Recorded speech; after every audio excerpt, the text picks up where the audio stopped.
Good morning সকলকে স্বাগত জানাই পেহেলগাঁও বেস ক্যাম্প থেকে। যদিও এটা বেস ক্যাম্প নয়, আমরা আছি কিন্তু একটা হোটেল রুমে। আমাদের রুমের এই অবস্থা বর্তমান। বাজেট ফ্রেন্ডলি রুম, যদিও ছোটোখাটো রুম, তবে আমাদের 5 জনের ঠিকঠাকই হয়ে গেছে কাল রাতে। এই যে আমাদের লাগেজপত্র, এই যে প্রত্যেকের লাগেজ আছে। এটা বাথরুম, আমাদের রুমের সঙ্গে অ্যাটাচ বাথরুম। আর দেখাই যাক এটা পরিবেশটা।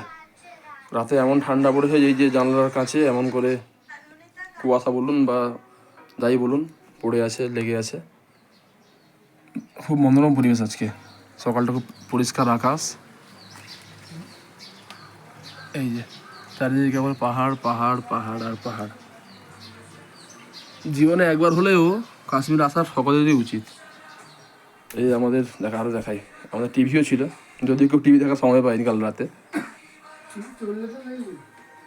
এই দিকটা খুলে দেখাই, এমন পড়েছে এখানে, এখানে কিছু লেখাও যেতে পারে। দেখি, বরফানি লিখি, বরফানি।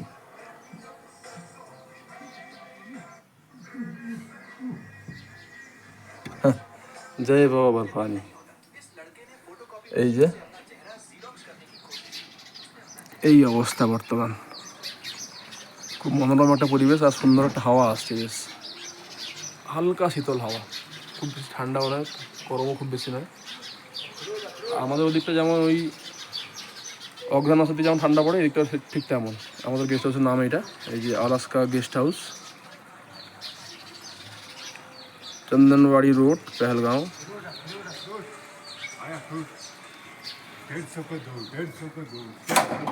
এই কেউ আখরোট বেচতে এসছেন, লোকাল লোক উনি।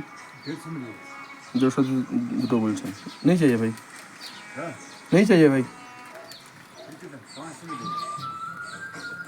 এই যে আমাদের বাসু ভাই, মানে আমাদের যাকে বলেছিলাম নকুদার সহজে, ওই বাসু ভাই এখন ঘুমিয়ে, এখন ফোনে কী যে করছেন উনি জানেন। আমাদের বাঁশি ভাই এখন মনের দুঃখে বসে আছেন। ওনার দুঃখ হচ্ছে ওনার দাড়িতে কেন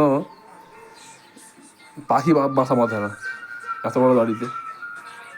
ওনার এই দুঃখে উনি একদম মর্মাহত। বাসি ভাই কিছু বলবেন? পেহেলগাম বেস ক্যাম্পে আপনার অভিজ্ঞতা?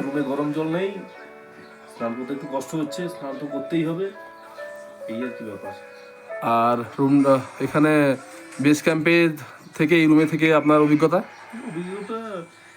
ক্যাম্পে থাকার থেকে আমরা রুম নিয়ে থাকাই অনেক ভালো। ক্যাম্পে ধরুন এর থেকে ডবল টাকা নিবে, কিন্তু সেই সবার সঙ্গে শেয়ার করতে হবে। একটা বাথরুম সবাই ব্যবহার করবে, পার্সোনালি আমাদের 5 জনের একটা বাথরুম হলো। তাহলে তুমি বলছো যারা এমনি আসবে পেহেলগাম বেড়াতে, ওদেরকে বলবে যে একটা, যারা বেড়াতে আসবে তারা তো বেস ক্যাম্পে থাকবে না, মানে আমি বলছি ওই অমরনাথের জন্য যারা আসবে আর কি, তারা একটু উপরে হেঁটে এসে এই রুম নেওয়াটাই সব থেকে ভালো হবে, তাই না? অমিত দা কি করছো?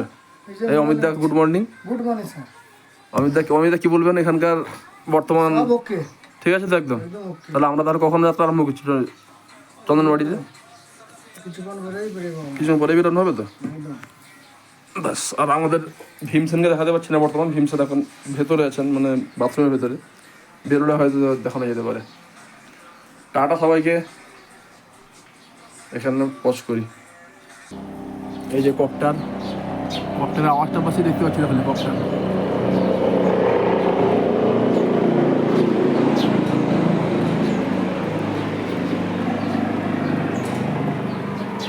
শুধু আওয়াজটাই পাওয়া যাচ্ছে, দেখা যাচ্ছে না।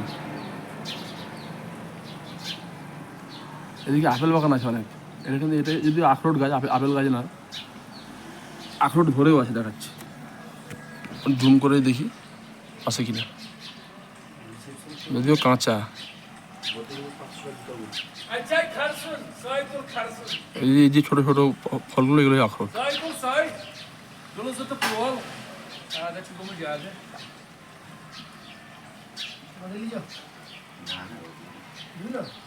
ভীমসেন এসছেন নাকি? এই যে আমাদের ভীমসেন, গামছা পরে হর হর মহাদেব। আচ্ছা, আপনার এখানকার অভিজ্ঞতা কেমন এই পেহেলগাম বেস ক্যাম্পে না থেকে এই হোটেলে থাকা? ওটা তো খুব ভালোই, বেস ক্যাম্পের থেকে হোটেলে থাকা, নিজের মতো রুমে থাকলাম। সব থেকে বড় ব্যাপার টয়লেটটা নিজেদের পার্সোনালভাবে ইউজ করছি। আর এটা সকলের সঙ্গে শেয়ার করতে বড় হচ্ছে ব্যাপার যে জীবনে খুব কষ্ট করে হলে আবার কাশ্মীর আসা উচিত। একদম জীবন আমাদের সার্থক। সার্থক একদম। আরো যদি বাবার দেখা যখন পাবো আরো বেশি সার্থক হবে। সারা মানে হয়তো 7 জন্মের পুণ্যের ফলে আমরা বাবা দর্শন পাবো। বাস, তাহলে জোরে বলো জয় বাবা বরফানি। জয় বাবা বরফানি। ব্যাস, টাটা।